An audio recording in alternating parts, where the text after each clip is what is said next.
Assalamualaikum dan salam sejahtera. Apa khabar semua penonton? Saya Syamira Nazir. Selamat berkenalan dan juga berjumpa anda semua. Hari ini istimewanya selama 30 minit kita akan membincangkan tentang format pentadsiran instrumen peringkat menengah rendah bagi mata pelajaran sains. Cukup menarik tajuk yang akan kita bincangkan dan yang lebih menerujakan hari ini bersama dengan kami di studio seorang tetamu jemputan yang cukup hebat pengalamannya. Nak tahu siapa beliau? Jom kita berkenalan terlebih dahulu dengan tetamu jemputan untuk hari ini.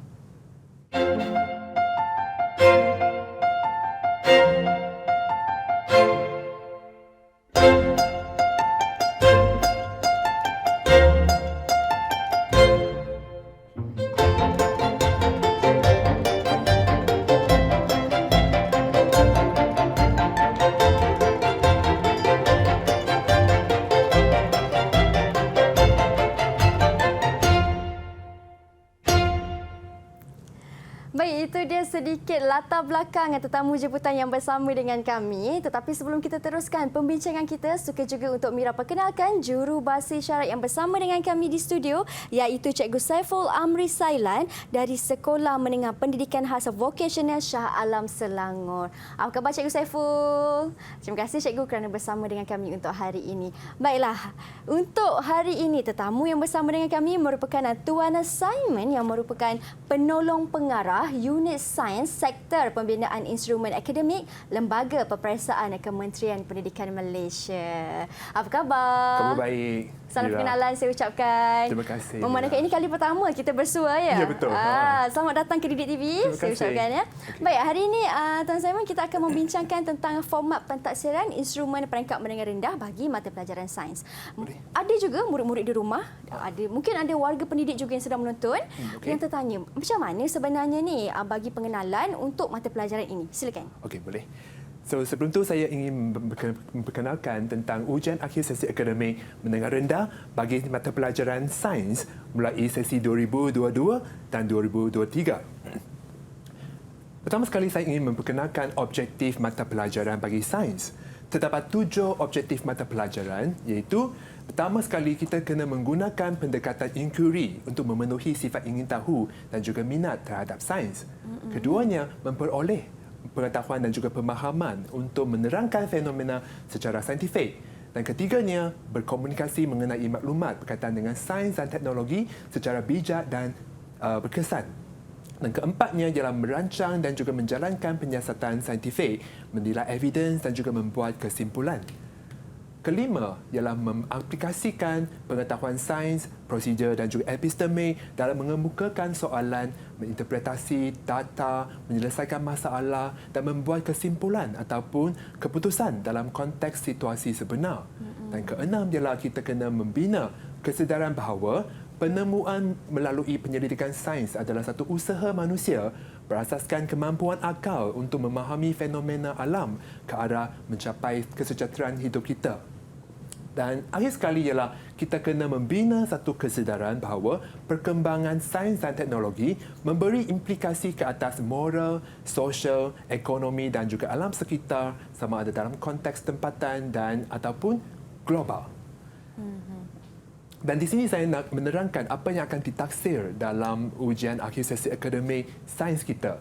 Terdapat 7 konstruk yang akan diuji dalam ujian sains kita. Dan pertama sekali ialah mengingat, memahami, mengaplikasi, menganalisis, menilai, mencipta dan juga kemahiran proses sains yang akan diuji dalam ujian akhir sesi akademik mata pelajaran sains kita. Okey. Baik, Tuan Simon, saya ada soalan nak tanya sebab kat situ saya nampak ada satu penilaian dalam yang ditaksir iaitu menilai. Ya, betul. Apa kepentingan menilai ini dalam mata pelajaran sains? Sebenarnya menilai ini adalah bagi murid untuk mewajarkan tindakan ataupun keputusan bagi sesuatu tindakan ataupun keputusan murid itu.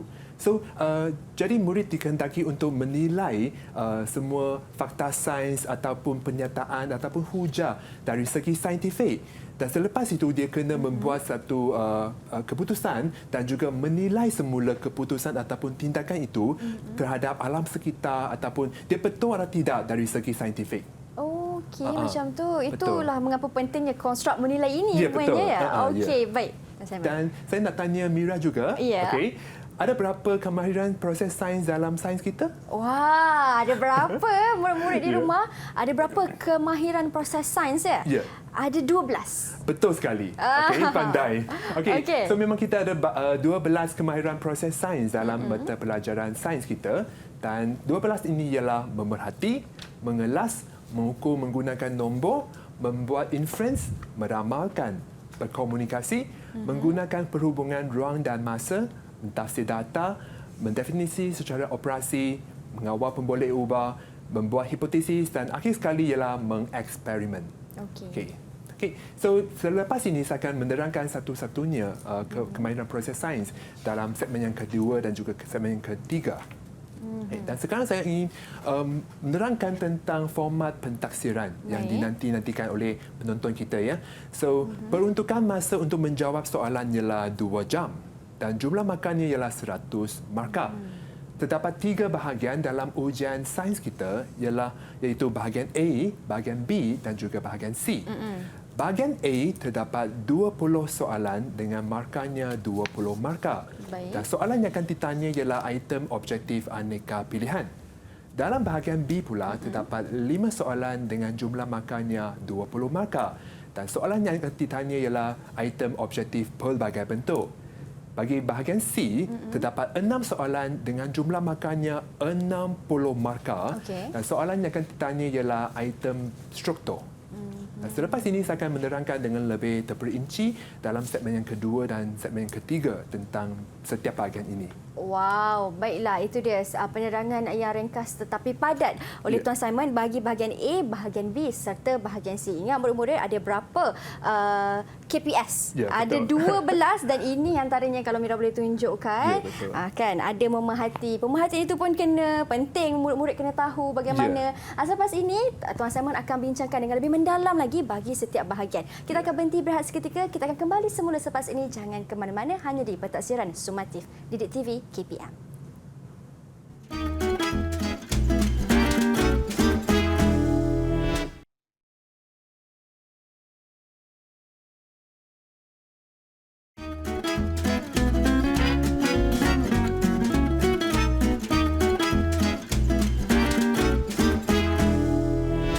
Baiklah, hari ini di dalam Pentaksiran Sumatif kita membincangkan tentang format pentaksiran instrumen dan peringkat mendengar rendah bagi mata pelajaran sains bersama-sama dengan Tuan Simon yang merupakan penolong pengarah unit sains Sektor Pembinaan Instrumen Akademik Lembaga Peperiksaan Kementerian Pendidikan Malaysia. Baik Tuan Simon, untuk segmen ini kita nak bincangkan pula bagi bahagian A, bahagian B serta bahagian C. Betul? Betul.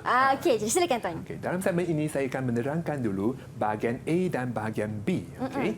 So bahagian A tadi saya telah jelaskan bahawa terdapat 20 soalan dengan jumlah markahnya 20 markah dan soalan yang akan ditanya ialah item objektif aneka pilihan. Jadi sekarang saya ingin menunjukkan beberapa contoh soalan dalam bahagian A. Okay. Raja ini menunjukkan beberapa haiwan yang terdapat di Malaysia dan termasuklah ular, kura-kura. Okay. Haiwan ini boleh dikelaskan sebagai kumpulan yang mana? Jadi murid-murid di rumah ataupun di sekolah bolehlah menjawab soalan ini. Okey. Jawapannya ialah reptilia. Okey, betul. Seterusnya, raja ini menunjukkan satu aktiviti yang dijalankan untuk menyiasat sifat bahan P. Okey. Saya nak tanya Mira, apa yang Mira boleh perhatikan dalam raja ini? Mira boleh perhatikan untuk yang pertama, kertas litmus ni berwarna biru. Ya, betul. Kemudian apabila dimasukkan ataupun dicelupkan dalam bahan P, kertas litmus itu bertukar menjadi warna merah. Ya, betul. Dan kenapa macam tu? Kalau macam tu, itu sudah semestinya bahan P itu merupakan bersifat asid. Betul sekali. Okey, pandai Mira. Okey, so memang bahan itu telah menunjukkan bahawa eksperimen telah menunjukkan bahawa bahan ini ialah bersifat asid dan di bawahnya manakah yang mempunyai sifat yang sama seperti P? Bersifat asid. Macam kita tahu asid masam, betul. kan? Jadi kalau tengok daripada pilihan jawapan ini sudah semestinya A, cuka. Betul sekali, pandai. Okey. So raja yang seterusnya ialah menunjukkan satu aktiviti yang yang dijalankan untuk menunjukkan ciri imej yang terbentuk pada cermin SATA. Yang ini pun salah satu soalan yang akan ditanya dalam bahagian A. Okey. Dan seterusnya, raja ini menunjukkan beberapa jenis makanan, okey, iaitu ayam, telur dan juga kekacang. Dan apakah kelas makanan itu? Murid dikehendaki untuk memerhatikan semua makanan di atas dan selepas itu dia kena membuat pengelasan makanan itu. Dia di bawah protein. Betul. Dan seterusnya, raja ini menunjukkan satu siratan makanan di sebuah sawah padi. Okay, terdapat padi, belalang, burung, katak dan juga ular di sawah padi ini. Okay. So kita tahu bahawa padi merupakan pengeluar dalam sistem ini. Maksudnya padi dia merupakan pengeluar dalam sawah padi ini. Jadi di sini kita kena tahu bahawa yang manakah merupakan pengguna primer. Murid dikehendaki untuk mengetahui bahawa pengguna primer merupakan pengguna yang makan pengeluar, iaitu belalang dan juga burung. Betul. Dan soalan ini berkaitan dengan satu pengiraan di bawah konstruk aplikasi. Okey. Raja ini menunjukkan satu kereta mainan berspring. Okey. Dan formula telah diberikan. Murid-murid dikehendaki untuk mengisikan ataupun menggantikan formula ini dengan semua angka yang terdapat di dalam simulus tersebut. Termasuklah GSIM dan juga termasuklah kelajuan dan juga panjang spring yang telah dimampatkan. Apabila murid telah menggantikan semuanya dalam formula itu, bolehlah mencari jawapan, iaitu mencarikan apakah daya yang diperlukan untuk menggerakkan kereta itu. Dan ini di bawah konstruk aplikasi, mengaplikasi. Okay. Dan seterusnya saya ingin memperkenalkan bahagian B pula. Dalam bahagian B terdapat 5 soalan dengan jumlah markanya 20 markah. Dan item ataupun soalan yang akan ditanya ialah soalan objektif pelbagai bentuk. Dan saya ingin menunjukkan beberapa contoh objektif pelbagai bentuk.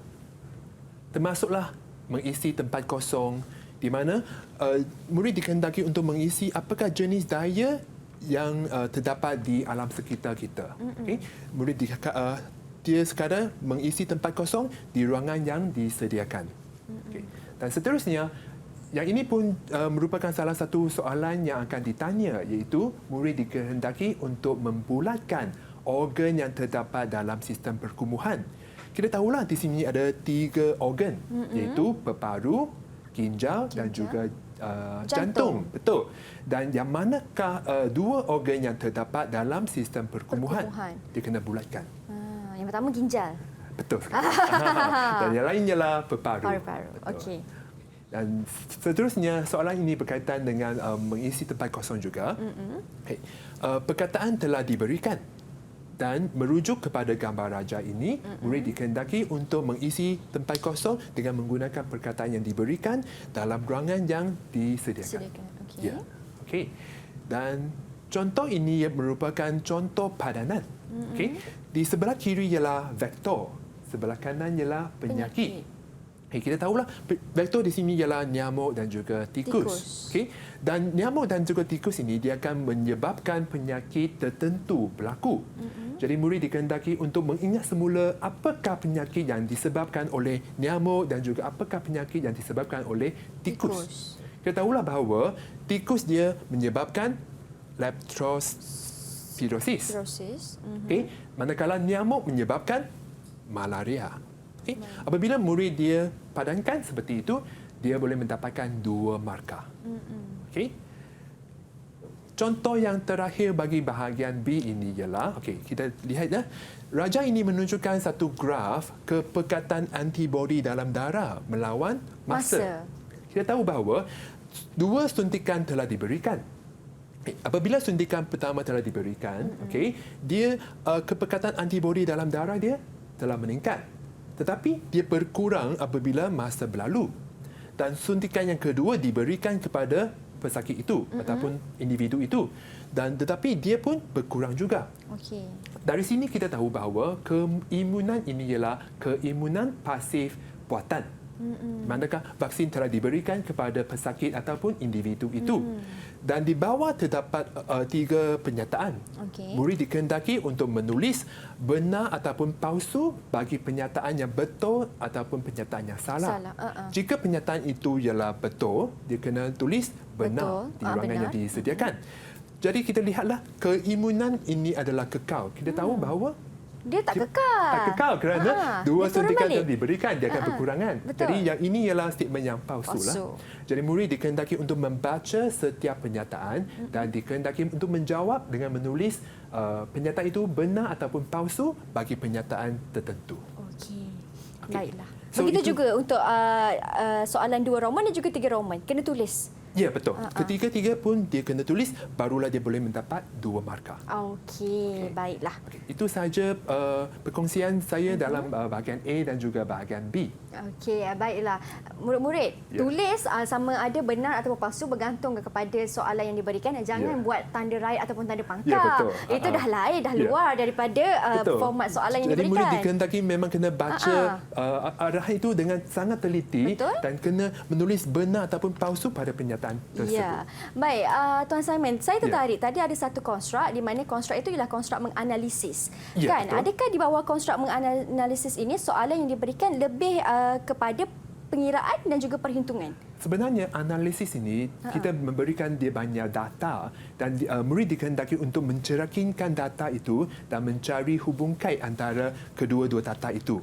Tak apa, nanti saya akan tunjukkan satu contoh di bahagian C pula. Wah, okey. Boleh? Cukup menarik sebenarnya perbincangan kita pada hari ini. Jadi kawan-kawan nak tahu pula bagaimana jenis ataupun bentuk soalan di bahagian C, kita akan sama-sama tengok selepas ini dan bincangkannya. Kita akan berhenti berehat seketika terlebih dahulu. Jangan ke mana-mana, hanya di Pentaksiran Sumatif Didik TV KPM.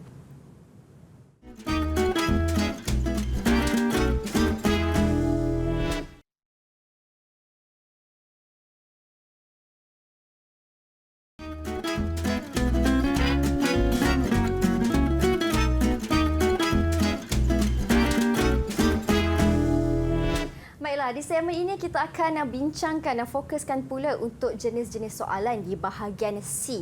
Kalau tadi kita dah tahu bahagian A dan juga bahagian B berapa masa yang diperuntukkan, berapa puluh markah yang akan diberikan. Di bahagian C ini bagaimana pula? Jadi silakan Tuan Simon. Baik, Mira. So sekarang saya akan terangkan bahagian C. Okey, terdapat 6 soalan dalam bahagian C dengan jumlah markahnya 60 markah. Soalan yang akan ditanya ialah jenis struktur. Okey, dan di sini saya telah menyediakan 2 contoh soalan struktur dari segi KPS, kemahiran proses sains dan juga dari segi konstruk. Okey, saya akan menunjukkan contoh soalan konstruk dulu. Okey. Di sini merupakan satu raja menunjukkan bahawa Puan Aminah sedang membakar kek. Okey, dia menggunakan dulang pembakar untuk membakar kek tersebut dalam ketuhar seperti ditunjukkan dalam raja itu. Okey, kita tahulah di sini dia adalah satu proses membuat kek. Okey, jadi soalan saya ialah menyatakan satu contoh penebat haba yang baik. Maksudnya murid dikehendaki untuk menulis satu contoh penebat haba yang baik. Dan ini merupakan satu contoh soalan mengingat. Murid dikehendaki untuk mengingat semula apakah maksud penebat haba dan seterusnya memberikan satu contoh penebat haba. Okay. Dan seterusnya ialah dia kena menyatakan 2 kaedah pemindahan haba yang berlaku di raja itu. Kita tahu bahawa ada pelbagai jenis kaedah pemindahan haba.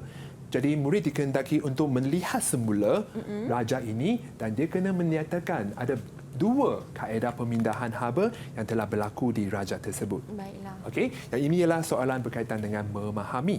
Okay. Dan seterusnya ini merupakan salah satu contoh yang Mira tadi tanya saya, analisis. Biarlah kita lihat bersama-sama ya. Okay. Puan Amira menggunakan 2 bekas yang berbeza. Okay, di sini ada 2 bekas yang berbeza untuk membakar keknya seperti yang ditunjukkan dalam raja itu. Dia mendapati bahawa masa yang diambil untuk membuat kek adalah berbeza. Okay, di sini kita kena mencerakinkan data yang diberikan, iaitu ketuhar yang digunakan adalah sama, saiznya pun sama, warna pun sama. Tetapi ada perbezaannya, iaitu bekas yang digunakan adalah berbeza. Satu ialah bekas silikon, manakala satu ialah bekas logam. Disebabkan bekas yang digunakan adalah berbeza, menyebabkan masa yang digunakan untuk membakar kek pun berbeza. Jadi kita tahu bahawa bekas silikon menggunakan 20 minit, manakala bekas logam menggunakan 45 minit. Di situlah kita tahu bahawa ada persamaan dan juga ada perbezaannya. Dan perbezaan ini menyebabkan masa pun berbeza juga. di sini murid dikehendaki untuk menerangkan mengapa berlaku perbezaan masa untuk membakar dua kek tersebut. Murid dikehendaki untuk mengait semula, menghubungkaitkan hubungan antara bekas yang digunakan, sifat bekas itu dan menyebabkan masa yang digunakan berbeza. Inilah salah satu contoh menganalisis. Baiklah. Okey. Dan seterusnya, Puan Aminah ingin menyejukkan kek yang telah dibakar dengan cepat. Dia meletakkan kek itu di atas redai. Okey, di atas redai kek seperti yang ditunjukkan di atas. Okey. Jadi di sini kita kena mewajarkan tindakan yang diambil oleh Puan Aminah. Seperti yang saya terangkan tadi, yang ini merupakan salah satu soalan di bawah konstruk menilai, di mana murid dikehendaki untuk mewajarkan tindakan ataupun keputusan seseorang. Okey, jadi kita kena mewajarkan tindakan Puan Aminah. Kenapa dia meletakkan kek ini di atas redai kek tersebut? Okey. Seterusnya saya ingin menunjukkan beberapa contoh soalan kemahiran proses sains. Okey. Raja ini menunjukkan kadar ketelarutan gula dalam larutan yang mempunyai suhu yang berbeza. Okey, di sini ada 3 bikar, P, Q dan juga R. Okey, kita kena memerhatikan bahawa suhu larutan di dalam bikar P, Q, R adalah berbeza. Masing-masingnya ialah 20 degree Celsius, 40 darjah Celsius dan juga 90 darjah Celsius. Dan bacaan jam randik pun berbeza juga. Murid dikehendaki untuk mengukur, mengukur apakah bacaan jam randik di sini, dan selepas ini dia kena mencatatkan masa yang digunakan. Yang ini merupakan satu KPS yang saya katakan ialah mengukur menggunakan nombor. Maksudnya murid dikehendaki dia kena membaca jam randik ini, dia kena mengukur dulu dan selepas tu dia kena mencatat masa yang digunakan. Okey. Berserta dengan unit di belakang. Ya, betul. Untuk masa. Unit ni ialah saat. Betul. Okey. Dan seterusnya, yang ini pula walaupun menggunakan soalan yang sama, tetapi murid dikehendaki untuk membina satu jadual untuk menunjukkan keputusan penyiasatan itu. Jadi yang ini di bawah KPS berkomunikasi, di mana murid dikehendaki untuk mencatatkan masanya dan selepas itu dia kena membina jadual berdasarkan keputusan penyiasatan saintifik itu. Okey. Ini merupakan jawapannya. Terdapat 3 bikar, P, Q dan juga R. Suhu larutannya masing-masing ialah 20, 40 dan juga 90. Masa yang diambil untuk melarutkan gula ialah 25 saat, 15 saat dan juga 5 saat. Murid dikehendaki untuk menjadualkannya seperti berikut. Okey. Dan akhir sekali, ini merupakan satu contoh juga untuk meramal. Murid dikehendaki untuk meramalkan masa yang diambil untuk melarut gula jika suhu larutan adalah 70 darjah Celsius. Kita tahu bahawa 70 darjah Celsius adalah di antara kedua-duanya. Betul. Jadi, masa yang digunakan untuk melarutkan gula itu pun akan di antara kedua-duanya. Betul. Jadi, di sini kita tahu bahawa jika dia antara 40 dan juga 90, masa yang digunakan pun akan di antaranya. Jadi, jika murid menulis jawapannya ialah 10 saat, betul. 9 saat pun betul juga. Tetapi jika murid menulis nombornya melebihi 15, salahlah. Ataupun kurang daripada 5 pun salah juga. Kerana ramalan itu tidak tepat. Okey. Dan itu sahaja perkongsian saya dalam bahagian C. Okey. Baik, itu untuk prediction. Ya, betul, prediction. Ramalan, kena ramalkan. Murid kena tahulah untuk ramalkan bagaimana. Kena mengikut logik juga. Yang meramal ini dia kena berdasarkan kepada data yang didapatkan. Okey. Baik, itu untuk bahagian C, di mana bahagian C merupakan peruntukan masa dan juga markahnya besar. Betul. 60 markah, bukan satu markah yang kecil, markah yang besar itu sebenarnya. Baik, memandangkan kita pun ada sampai juga ke penghujungnya, satu soalan saya kepada Tuan Simon. Adakah di bahagian C ini semua konstruk, macam kita tahu tadi konstruk ada 12 konstruk kan untuk KPS. Adakah kesemua 12 konstruk ini akan diuji di bahagian C? Okey. Ke-6 konstruk iaitu mengingat sampailah mencipta dan juga 12 KPS akan ditanya dalam bahagian C ini. Wow. Okey. So dia melibatkan banyak kemahiran yang perlu dikuasai oleh murid kita lah. Okey, baiklah. Sedikit rumusan daripada Tuan Simon, silakan. Okey, baik.